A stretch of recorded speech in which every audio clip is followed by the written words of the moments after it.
We are doctors. This will be part two, doctors. I was thinking we doctors were given a wonderful education within our specialty, within our dental care, dental medical education. Some of it sure seemed like a foreign language at the time, while some of it fascinated us, right? I'm going to tell you what happened when I come to talking about foreign language. There was in my first year of dental school, and I came from my nursing background, and it was very interesting when I took my biochemistry manual that they had printed for us so we didn't have to buy an expensive textbook. Boy, those were the days.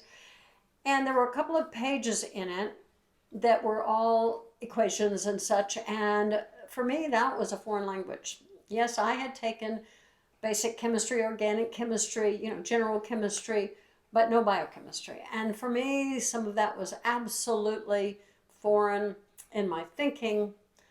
So there I was, foreign language.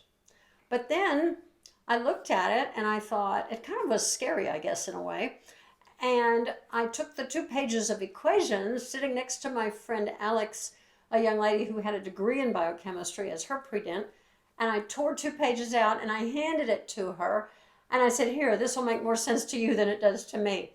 And I thought, I'd never learn it. Well, I did. And I got through it and learned and found out what I could do that I probably didn't think I could do at first. Okay, so foreign language.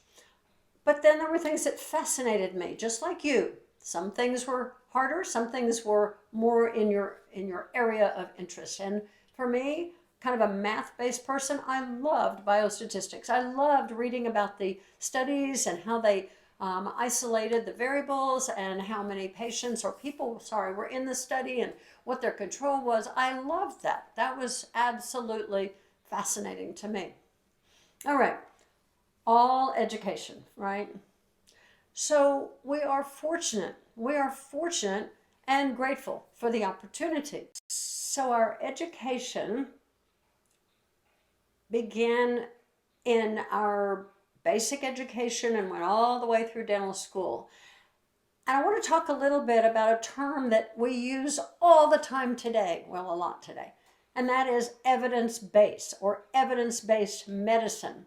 Let me tell you about this term. It was introduced by a man named Guyat and his group in 1992, and I'm going to read what he said: to shift the emphasis in clinical decision making from, quote, intuition, unsystematic clinical experience, and pathophysiologic rationales to science, scientific, clinically relevant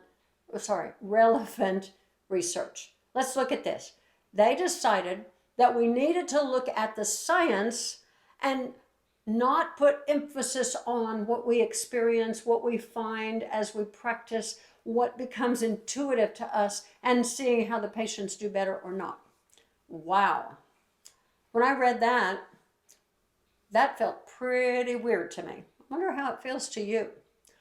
Well, the learning in medicine changed as of that moment. There were absolutes now. Absolutes. Suddenly, we needed to learn what the, let's say, truth is. Was this the beginning of medical tyranny? Why would I say that? Let's look at the science and let's look at research on which the evidence base is based. Let's look at that for a minute.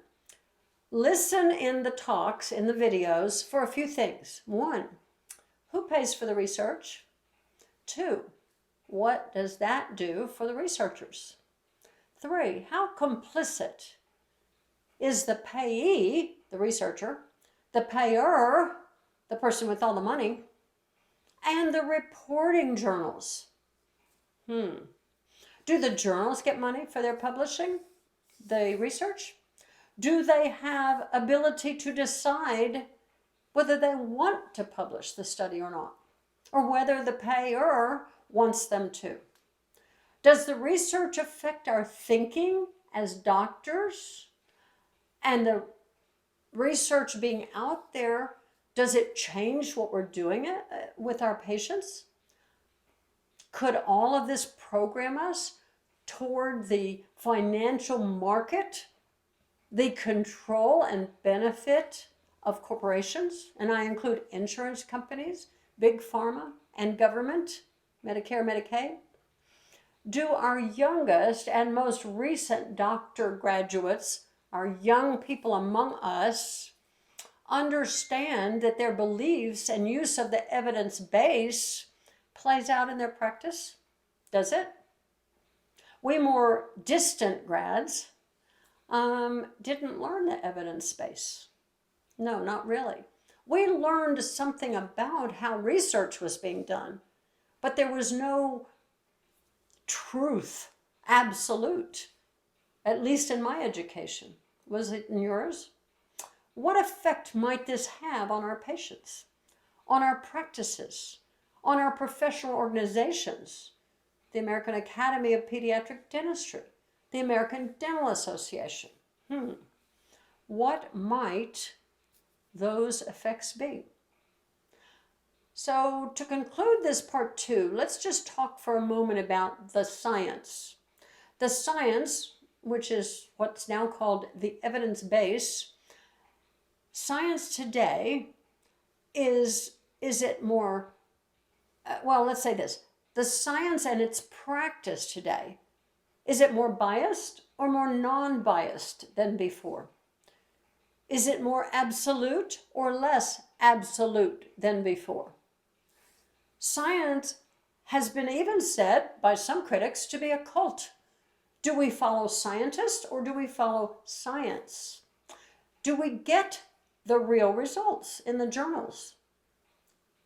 Are there medical journals truly looking for answers, or are they publishing for profit, looking for answers, or for manipulating the readers to a certain way of thinking? Have they become political? Do the findings hook you?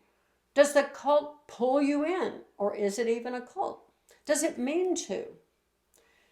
In our next talk, we'll look a little bit more at research. And one of the things I want to tell you about is an article of the Journal of the American Dental Association from some years back that was about cone beams, radiation, and such. And I want to tell you about that particular journal and let you make some decisions about what you think about what happened, because it was very interesting to me. So we'll talk more about research in the next section. For now, remember, we are doctors, and now you have more questions and more to think about.